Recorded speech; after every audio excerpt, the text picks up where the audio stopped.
Welcome to One Inorganic Chemistry. Here we are going to find hybridization and shape of nitrate anion with the help of 3D animation.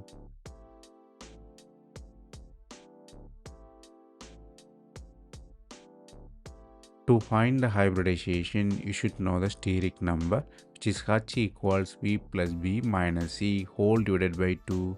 Nitrogen valency is 5. Oxygen you should not count, so it is 0.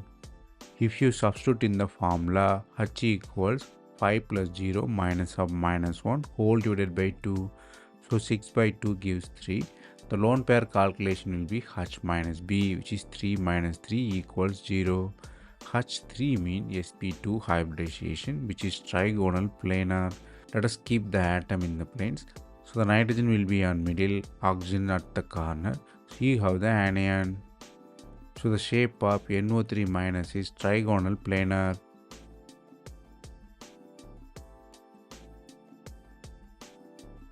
That's all from this video. Thanks for watching.